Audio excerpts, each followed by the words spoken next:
Good Saturday morning, everybody. Before we get into the morning briefing, I want to say how blessed I feel and how honored I was to have been the guest speaker at Clergy Night last night at Christ Cathedral in the city of Orange with the Most Reverend Kevin Vaughn, Bishop of Orange, in attendance.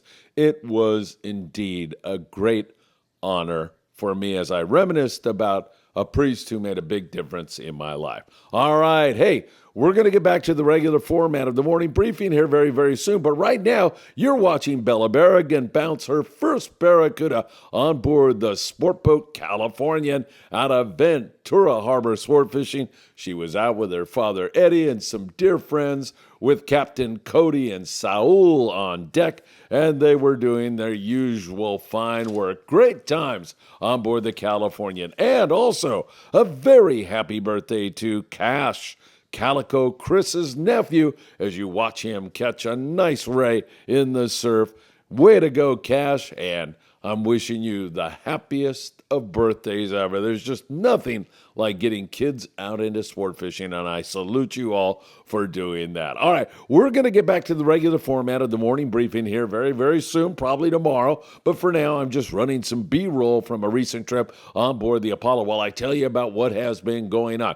Down in Ensenada, 70 miles below the border, of course, we were out with the lovely Paulina and her mother and her aunt, and of course, Foca Pongero down there in beautiful Ensenada, Baja, California, with Botes Juanitos, and we had the time of our life. Saw a lot of yellowtail down there. There was good calico fishing, good sand bass fishing. There's barracuda around, and again, plenty of rockfish if you want to fish for that. And of course, to the north, you've got some big bluefin tuna. To the south, you've got some 20 to 60 pound bluefin tuna. Fishing in Ensenada right now is outstanding, and I hope you can get down there and experience it for yourself really, really soon. Now, as we move you up to the U.S. side of the border, the nighttime bite has been the best time to get in on this bluefin tuna, but it has been a little bit more hit and miss here recently. Some guys get them, and some guys don't. It's those smaller profile jigs that seem to be working best of all, like a 350-gram SK lure. West Coast Jiggers has the HD lure. It's been exceptionally hot, but they've been sold out. They're supposedly getting a shipment in. The SK lure from Daiwa is pretty close to that, so you can't go wrong by fishing that. And it seems like that 350-gram jig is about right now. Remember, you've got to fish heavy tackle on these fish. We see a lot of this 20 to 60-pound fish right now, but occasionally you'll see the 100, even 200-pounders. So don't fish anything less than Spectra when you're jigging at night, and a 200-pound leader is absolutely essential to your success. The daytime bite has been a lot more hit and miss.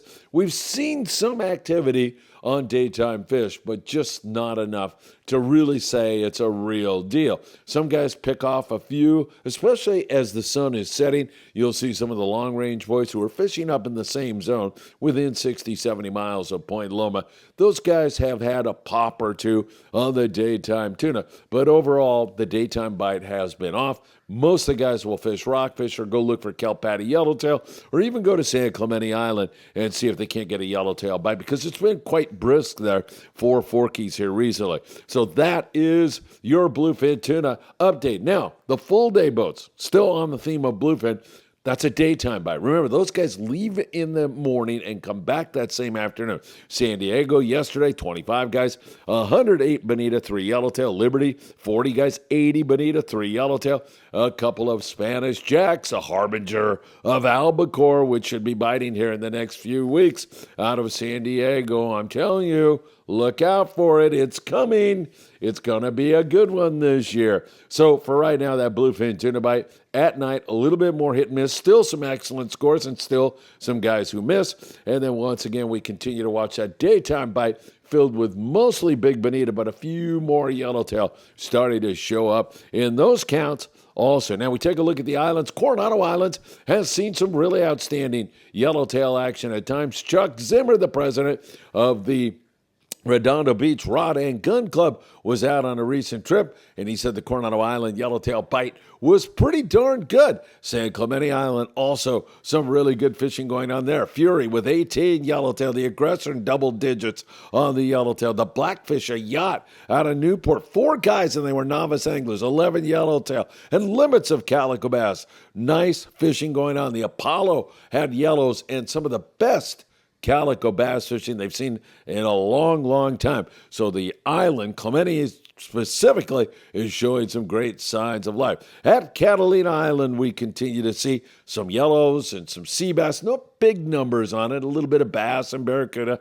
Kind of just plodding along at Catalina Island. Hopefully that bite will pick up a little bit more, but there are plenty of rockfish should you decide to do that. For the most part, however, it's been a little bit on the hit and miss side. And up there in the Channel Islands, we see more and more barracuda, as evidenced by the Californian sketch, as evidenced by the Island Spirit. We're starting to see that guard. The white sea bass bite up there, boom, it'll turn on at one moment, and then the very next, it slows down. They are certainly acting like ghosts right now. You get a hit occasionally. Up in Santa Barbara, the Stardust with limits on the rockfish, including some really good lingcod fishing in addition to that. Now, we are also watching the situation for you very, very closely along the coast. Great calico bass action down towards San Diego. We see some of that around the area around Dana Point and Oceanside, up into the area from, I want to say Newport all the way up to the Santa Monica Bay. It is still mostly sculpin, whitefish, sheephead, and rockfish. That has been the name of the game for the local guys. So water's cleaning up and warming up, but it is sure taking its time for this springtime bite to really take hold. So we'll continue monitoring that for you very, very closely. Hey, a reminder, you can get out with beautiful Ventura Sport Fishing by calling 805-676-3474. And if you'd like to join the El Patron, head to Catalina Island. We're going on Monday. We're sold out, but they have some room on some trips, including some overnight stuff. www.longbeachsportfishing.org. Make sure you give the El Patron a look because that is a great boat. Also in the surf, we're seeing a few more corvina up and down the coast, a little bit of halibut here and there, and more yellowfin croaker and more spotfin croaker. That is certainly a good signal and sign. Don't you dare forget about Big Fish Bait and Tackle on the corner of Seal Beach Boulevard and Pacific Coast Highway. They've got everything you need for the surf, for these big tuna you see right here, right now. And, of course, everything in between, including all the bait, tackle, and also a monthly tournament where you can win a brand new, beautiful custom fishing rod. I know you are going to love that. So things are headed in the right direction. There's no question about it. We continue to see progress on local scenes, although it seems to be moving slowly. Part of this, I believe, is due to the fact that we are going from an El Nino, a warm water situation, into a La Nina, a cooler water situation, kind of in a state of flux right now. Things are trying to take hold, but we see good yellowtail action out there at the islands. There's still plenty of rockfish around. The bluefin are still in the picture, and we've got high hopes that it's just going to get better and better and better. Once again, folks, we'll return to our normal format here really, really soon. I have been traveling a little bit as well as doing that speech last night at Christ Cathedral. That was, once again, a very big, huge honor for me. And it was so good to meet so many of you who came up after the presentation last night to say hello or to say that you knew Father Ignatius or that you just wanted to shake my hand and say thank you. And that meant the world to me. I'm going to leave you all with Captain Ryan Block. As we boarded the Apollo the other day, he gave his safety speech and game plan about what it was we were going to be doing on our Apollo trip. I still have that video looming out there for you. Don't worry, everybody. That video is coming. I've been fighting a cold and running around quite a bit. I will have that for you. But I will leave you with Captain Ryan Block. You see him right there, right now, and his safety speech. Take a listen to it, and you can hear him lay out the game plan. And in this speech, he also gives some really great tackle tips about catching bluefin tuna that I know you are going to love and enjoy. Thanks, everybody. Really appreciate you so very, very much. I hope to see you really soon. Take care, and I'll be back with lots more later today. All right, guys, real quick here, let's go over a few things. Welcome on board the Apollo. We got pretty much a new crew here. I know we fished with some of you guys last year. Gary's our new chef. He's awesome. Gary's going to take care of you. If he's not back there, the drinks and stuff are right here in this cooler. It's kind of like an honor system. Just mark them down. But other than that, he'll be back there most of the time helping you guys out. Need anything, let him know.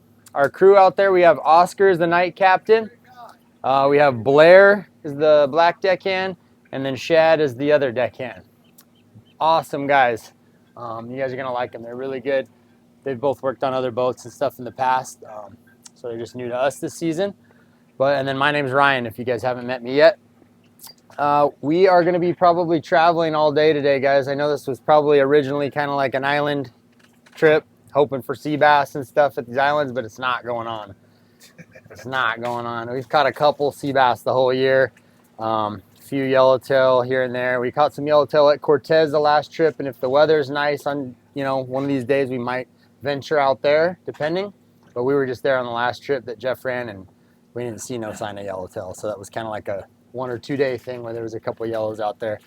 So I think our tentative game plan, if you guys are cool with it, travel down all day today, fish all night for this bluefin. It's been kind of like every other night. It's really good, and then there's a few slow nights. So we've got 2 full nights to go at it if you guys are game. I think, it only takes 1 stop to make our freaking whole trip. You know what I mean? There's some really good stops to be had. So if we can get one of those with some actual lines in the water, we've had a couple drifts lately, man, where it was just like we didn't have the firepower. We had, some light charters, 12 guys, 5 guys in the water, and just like it's like, man, and they get one, and then they're like, oh cool, I'm gonna sit down on the patio and chill. And like we had a 4-hour drift with 12 guys on the boat. We caught 19 fish. It was like, any other boat would have had 100.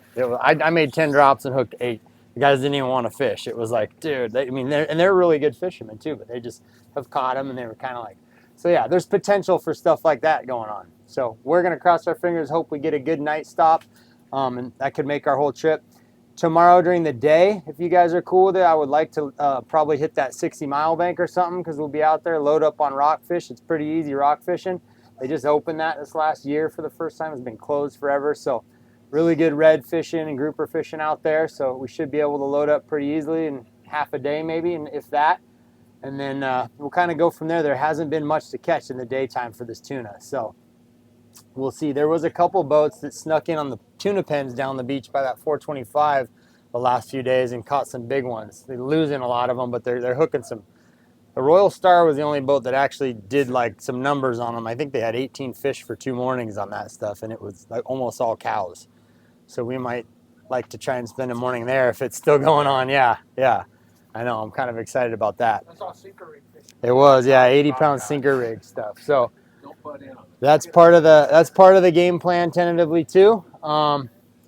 Depending on how our night goes tonight, we might even start there tomorrow morning. Just depends. If we suck tonight, then we might want to get some meat in the boat, and we'll go from there. We'll see. That's kind of the tentative game plan.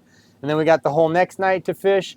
What we'll probably do is try and cover some distance, get back and fish the island or something for the last day. Since we got to be in the evening, that'll give us a good amount of fishing time, fish the island until 1 or 2 o'clock. We had some good bass fishing on the backside and on the northwest end and stuff the last few trips. So, and we did catch 2 sea bass because we had some squid in the tank. That helped. But there's some fish around at the island. It's kind of been slow on the front, small yellowtail. Just a little bit of a mixed bag. We've caught some halibut in the cove drifting. So we'll see how the trip goes, and we'll probably play around with that on the last day a little bit. I already mentioned to you guys, as far as the night tackle, you want pretty much your heaviest setup, 80 or 100-pound braid with a short leader, 4 or 5 foot leader. Don't make your leader so long that you wind your swivel to the tip and we can't gaff the fish. It's got some guys that get that leader too long, and it's kind of tough. So you pretty much want the leader as long as your rod, so you can hook the jig on your reel and not have to like wrap it all up and stuff. That's a good rule of thumb.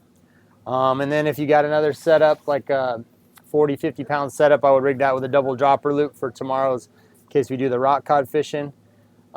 Some of you, depending on what you have, if you really want to get that 80-pound sinker rig ready, if you got another rod, that'd be good too. Some of you might be doubling your jig rod as your sinker rig rod, so we'll just switch it over if we have to for that. The sinker rigs that have been working good are that brawler rig, where it's pretty much a fly line rig, and then you tie, you know, this much mono to the ring, and then you have your, you know, 4 6-ounce sinker like that, like kind of like a freshwater drop shot rig. We haven't been doing the rubber band thing anymore. It gets all twisted up and kind of a mess, tangled. That's about it, guys, as far as the fishing goes. Real quick, life-saving equipment. These 4 benches right here have our life jackets under them. There's a life raft up on top there, designed to float free if we needed it, inflatable. There's a life ring buoy on the bow. Fire extinguishers are back here in all the staterooms, 2 in the engine room and 1 in the wheelhouse. Never had to use any of that stuff, and hopefully we never do, but just in case, that's where it's located. You guys know if anybody were to go overboard, make sure you make a lot of noise, yell man overboard, throw one of those trash cans so we have a floating target. That's never happened either. Let's hope it never does. Just be careful if we're traveling at night. You know, that's when it's real dangerous. If you're leaning over the rail or something like that at night, that's when you could really lose someone and be in trouble. So if you're feeling sick for whatever reason, especially at night, just throw up on the deck. Try to get out of the bunk room or out of here, please. Try not to go in the bathrooms, but you don't have to really like be leaning over the side. Don't worry about it. We hose it right off. We don't want to lose somebody over that. As far as these bathrooms go, try to always leave these doors open so they air out good, and then you know that they're not occupied. If they're closed, people are kind of like waiting and wondering and stuff. They don't want to be rude and open it. So just leave them open. They air out better that way too. And then the bunk room doors are opposite. We always leave those closed, okay? That way the AC keeps nice and cold and it's quiet down there, especially if we're doing a lot of night fishing. We'll be rotating some of the crew for naps and the night captain and all that stuff. So we try to be courteous when we're down there in the bunk rooms, you know. Sometimes guys get drinking and they get loud down there. It's kind of frustrating. Let the guys get their naps. And even your friends and stuff, I'm sure, are going to want to be taking naps down there when we're doing a lot of night fishing. So try and be courteous when you're in the bunk room. No drinks down there, that kind of thing too. Any questions, guys? No? Can we put out some trolling rigs when we get close to the tuna grounds? Yeah, when we get really, really close, when we're in the tuna grounds. In other words, you ain't stopping. You drop them. Or you drop them early. There hadn't been anything much to catch on the troll. I mean, most of this stuff is big fish. But yeah, I mean, if we get there before dark, Okay. I gotta map it out still and see exactly how far. There's kind of been a couple different zones. There's some smaller fish and some bigger fish. There's some of this stuff out by that butterfly the last few nights where has been like almost all 100-pound fish. That's probably where we're going to start. So it's probably going to be in the 80, 90 mile range. So we'll probably just time it to get there right at before dark and kind of start looking around, because there hasn't been much to catch during the day out there. Aside from that new tuna pen thing that's developed in the last few days, there hasn't been much to catch in the day hours on tuna. So that's pretty much it, I think, guys. They did drop the limit for reds to 2 a person per day, so we're allowed to keep 4 reds. If you guys are cool with it, like that 60-mile bank, if we fish there, it's pretty much usually a slaughter. We're going to get what we need. Unless you get like a giant standout, we're probably just going to batch them all together and everybody gets 4, if you guys are okay with that. If it's biting, you know what I mean? We'll be able to judge it pretty quick if it's biting, but that way it's just easier for the guys to have, you know, and it's easier for us to keep track. If everybody wants to tag every single red, and then it's like we don't stop until we've got whatever it is, 80 or something, and it's like some guys have 6 and some guys have 2, and then it gets all weird. So, or if you tag them and then you're like, okay, you got 4, and then it's like, oh, but this one's bigger. Oh, but this one's bigger, and it starts getting weird. So we'll probably just batch them, and everybody will get a limit of reds if we end up doing that, and it's good. So as long as you guys are cool with that. Any other questions? What time you gonna hit the fishing ground tonight? Probably right around dark. Yeah, it's 80, 90 miles. Yeah, it's pretty far. Yeah, about that. It's 8 o'clock. We'll keep you posted. But I would also, guys, like I mentioned earlier, I would as soon as Gary gets lunch out, I would probably try and get a nap in, because it's like I was saying with some of those lighter load groups, especially It's hard to really do much with that tuna if you don't got lines in the water. You know what I mean? That's why some of those boats like the Low End and the Queen, obviously they're great operations, have great captains and all that stuff too, but when they got 35 killers in the water, guys that are hungry and they want it, you can do damage a lot quicker than when we got 5 guys in the water. You know, it's just tough to do much. Even the school sticks to you better the more you got hung and all that stuff, you know. And you figure 21. Bite better if you're straight up and down. If you're scoped out, Right. you're not going to get it's straight up and down fishing. Yeah, it's a good point. So it depends on how fast the drift is, guys. If it's real windy, you want a heavier jig. If it's pretty calm, like a 200 or 300 gram, a 200 gram SK jig works good when it's nice and calm. If it's really windy, I like those 300 or 400 gram, like the West Coast jiggers, or those tall 16-ounce sinkers have been one of the best things you can use if anybody's got those. Yeah, those work really good. Forecast is for good weather, right, Ryan? Yeah, I looked at it last time. Yep. There's a little bit of breeze, but not, I think, on day 2, but it doesn't look bad at all. Good. Yeah. So yeah, like you said, when you drop those jigs, guys, at night, it depends how fast the drift is. If your line starts going way out, typically you're going to get one good drop down to 350, whatever I tell you the fish are at, and you start bringing it up halfway, drop it back down. If that angle starts, going out and out and out, just wind up and start over. The best thing you can do is pitch it downwind a little bit in the downwind corner or off the bow downwind. You can't get completely downwind, but you can get an angle off the bow or the stern, and that helps it stay vertical for longer as we're drifting. And that'll definitely help you get bit better. It's kind of like an assembly line. You start there, kind of work your way over here. The guys that are over here wind up, start over in that corner. You don't really want to drop like all crisscrossed in between everybody, and everything just kind of winds up tough. So, and you really want to be courteous of the fish, guys. If we got a couple fish hooked up, don't drop near them. that gets frustrating if like you just start dropping right on fish. So if anything, if your line's not super tight, I would just wind tight, make sure you know where that fish is. If you're real close to them, just get out of there and start over ideally. Because we've had some bad tangles on a few of those fish. So, and we don't want to, but a few guys have had to lose a jig or two real bad. No angles, no tangles? Yeah. Yep. It'll be more jig fishing than dropper loop. At night, it's pretty much all jigs, yeah. Out of focus. Yep. Any more questions? So like 300 grams on 100, and then we have 2 daily limits. 300 grams, yeah. And you're allowed, 2 tuna a day.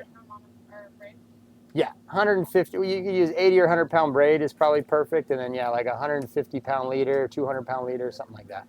And if you guys want us to crimp your jigs, we got plenty of that stuff upstairs. So just hand your jigs to the boys once we get rolling, and we can help you guys out, get your jig all crimped up proper so it's ready to go. Anything else? No? All right, let's have a good trip, guys. All right, no problem.